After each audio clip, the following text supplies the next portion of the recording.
Guys, balik na naman tayo ng imbase. Pangalawang balik ko na. Dito na naman tayo ngayon. Sa kalsada magpapainit. Magpapainit na naman tayo. Yan. Ito pala yung kalsada namin dito guys.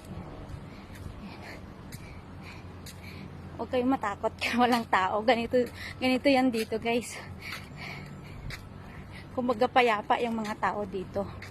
Hindi kagaya sa atin na kahit saan ka lang maririnig mo na nagsisigawan, nagkikwentuhan, tumatambay. Dito guys, wala kang makikitang nakatambay sa labas. Oo guys, ito yung kakaiba sa Pilipinas. Kasi dito guys, busy sila sa trabaho, hindi sa chismis. Oh. Ayun, shout out dyan.